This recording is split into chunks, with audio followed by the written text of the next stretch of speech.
Do you ever feel like you're overcomplicating every little detail in your life? Are you tired of being an overthinker and watching it stall your progress?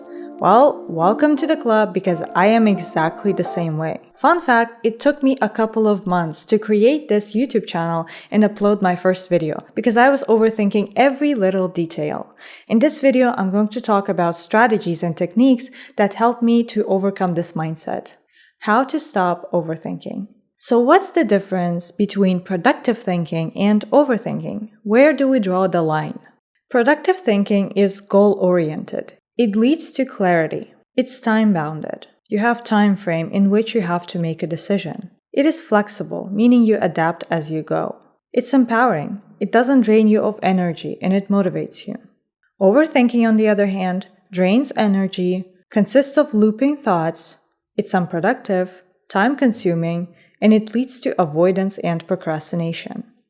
There is one crucial thing you have to understand about overthinking. Overthinking does not equal problem solving. If you think that you can solve all of your problems just by passively thinking about them, I hate to break it to you, but it's not going to happen. Problem solving is action-oriented. It helps you to solve your problem and take action. Overthinking, on the other hand, is quite passive, and it's just rumination. Overthinking rarely leads to any results. Problem solving, on the other hand, is a powerful strategy that can help you to get out of this vicious cycle. It's important to understand that distinction because a lot of people assume that just by thinking about the problem for hours, they will find a solution. In reality, however, it's not how things work. So what do we do about it? How do we get out of this vicious cycle and beat overthinking once and for all? Let's talk about some of the things that work for me. Set boundaries when making decisions. Overthinking is quite time-consuming. The more you think about something, the more time you waste. When I was about to create this YouTube channel, I wasted weeks and months thinking about the most unimportant things that you can possibly imagine. When I look back on some of the things that I was worried about just a couple of months ago, I understand how pointless it was and how much time I have wasted in the process. If I just started right then, I would achieve much more. So as humans, when we make decisions, we always try to find the best possible outcome. We always try to make decisions that will lead us to success. But unfortunately, right and wrong decisions don't really exist. Because no matter what you do, whether it's failing or whether it's being very successful, you still get a very valuable thing. You get experience and you get data. And when you get that kind of information, you can later adapt to it. You can find something valuable in the lessons. What I'm really trying to say with this is that doing something and starting something is always better than doing nothing. In a lot of cases, people waste time just by waiting, just by thinking, just by, not doing anything. But if they just started, it would be much more productive and maybe they wouldn't miss so many opportunities. Even if your decision was not good, at least you have the experience, at least you have that data and you can learn from it. I know that as a society, we try to avoid failure at all costs. We don't like the idea of failure, but failure is a better teacher than success. That's why some people say fail faster, because failure gives you so much data. So the best thing you can do is to make a decision and then adapt to it. Allocate a specific time frame to make a decision and then just step away. And once the decision is made, you will have this feeling of completion and you won't have the need to return to it later. Let's say you need to make a decision. Just give yourself 1 week. And once that 1 week is over, don't return to it. Don't think about it anymore. Just move on. If the decision that you're making is more important, let's say it's something that will affect your life in a big way, you can give yourself a couple of months. But don't overcomplicate the process. Don't give yourself too much time because ultimately it's going to be a waste. And don't think that by collecting a lot of data and constantly researching something, you will make better decisions. In a lot of cases, it just overcomplicates the process. When you have too much information at hand, instead of being useful, sometimes it leads to analysis paralysis. It's not about how much time you give to yourself.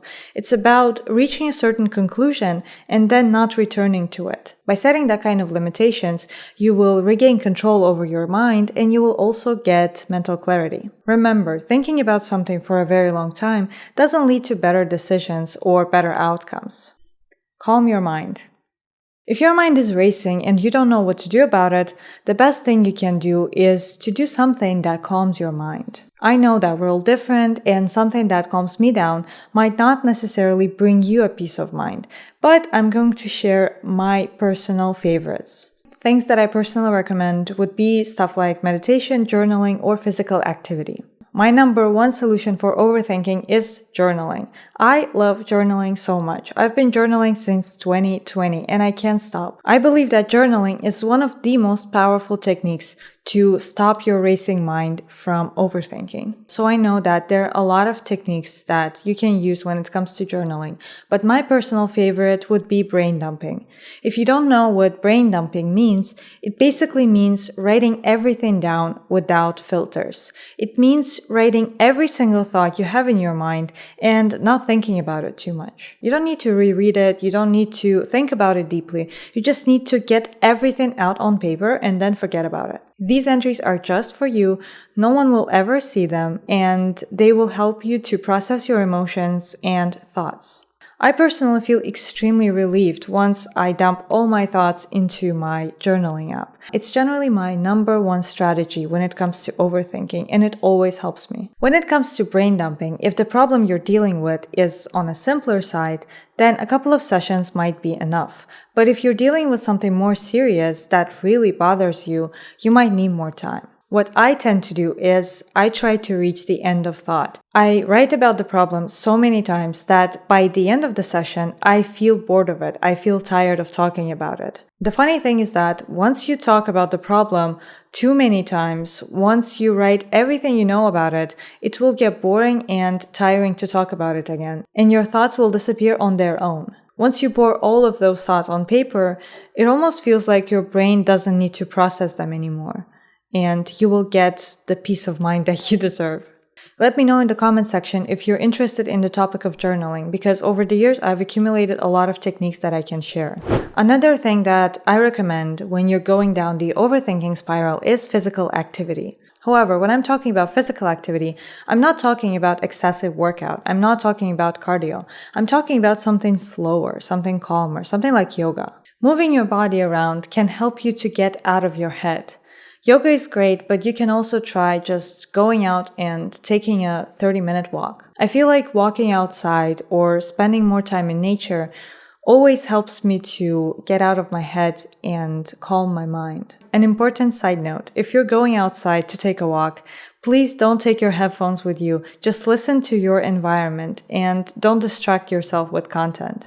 Last but not least, meditation is a brilliant way to get rid of your repetitive thoughts. I'm not going to talk about why meditation is useful and good for you, because you probably already know that meditation has a lot of benefits, both for your physical and mental health. I've been meditating on and off for years, and I can definitely say that if you're consistent, meditation is very beneficial. Despite struggling with consistency when it comes to meditation, when I do it regularly, I can almost tell that I'm more aware of my thoughts. And to some degree, being aware of your thoughts almost solves half of the problem when it comes to overthinking. So if you have never tried meditation, I think you should definitely try it because it helps a lot. Productive distractions. Sometimes the best way to end the vicious cycle of overthinking is to distract yourself with something. But I'm not talking about distractions like scrolling on TikTok or Instagram. I'm not talking about binge watching Netflix. I'm talking about productive distractions that feel meaningful and also bring you joy. The reason why I don't recommend watching Netflix and drown yourself in cheap entertainment is because I don't want you to escape from your thoughts. I want you to just distract yourself with something more productive. Because when I distract myself with cheap dopamine, like TikTok or Instagram, I tend to feel really bad afterwards. Yes, things like Netflix or TikTok, they are distractions as well, but they are more like escaping from yourself, escaping from your mind. I think your distractions should be productive and meaningful. And I'm not talking about productive in terms of checking boxes off. I'm not talking about that kind of productivity. I mean that it has to feel meaningful and it has to bring you some kind of joy. It's something that you do and then you feel really good afterwards. Maybe it's socializing with your friends. Maybe it's spending time with your family. Maybe it's watching your favorite movie. One of the most important things that I can suggest is to not silence your thoughts and escape from them by indulging in cheap dopamine. It's better to process your negative emotions and feelings sooner than later. By drowning yourself in dopaminergic activities, you will only prolong your misery. It's okay to do something else to distract yourself from overthinking, but it's not okay to use escapism to do that. I think picking up a hobby and doing something that you used to enjoy in the past is one of the best solutions to overthinking. Maybe you can do something that you really liked to do as a kid. Maybe you can draw, maybe you can paint. If you like cooking, you can try that. You should do something that really brings you joy. I'm pretty sure that would be a lovely experience. Just do something that will pull you out of this overthinking cycle. Sometimes the best solution to your problem might be to distract yourself and to do something else instead of fixating on it. Our brain always processes information in the background. So even if you think that when you do something else, nothing happens, maybe your brain is working on the solution and it will come to you pretty soon. Because I'm pretty sure you had those moments in your life when solutions came to you at the most unexpected times. By productively distracting yourself, at least you're doing something that you enjoy instead of wasting time on overthinking. Just do it mindset. If nothing works, sometimes the only solution is to just do the thing. I know that this quote is very cliche and a lot of people use it. I would say even overuse it, but it's so commonly used because it works. Sometimes ignoring the thoughts and just doing the things is the best solution. As I previously mentioned, taking any step is better than doing nothing. It's better than to stay static. When I was overthinking everything about this channel, at some point I got really tired and I just decided that I'm gonna start no matter what. Even if it's not perfect, even if I don't understand certain things, I will just start making and uploading videos. I think a lot of people wait for this magical moment when they will have all the answers and all of their problems will be solved. However, it rarely happens. Chances are that if you're an overthinker, you're also a perfectionist. And waiting for the perfect moment might seem like a logical solution, but unfortunately it's not. It's better to start right now, even if what you're doing is far from perfect, but at least you're not wasting your time. In fact, now that I'm making my 5th YouTube video, I can see that most of the things that I was worried about were quite irrelevant. My inexperience as a content creator was the reason why I had so many questions, but most of these problems were solved in the process. Don't waste your precious time worrying about something that's not even important. Please remember that watching YouTube videos will not change your life, and in order to change it, you have to implement the steps that I'm talking about. So let's revise some of the actionable steps you can take. Recognize that problem solving and overthinking are not the same things. Set timeframes when making decisions. Distract yourself with meaningful activities such as hobbies. Just do it because overthinking is pointless unless you take action. I hope this video was helpful. Thank you so much for subscribing, liking, and commenting. I really appreciate your support. I will see you in the next one.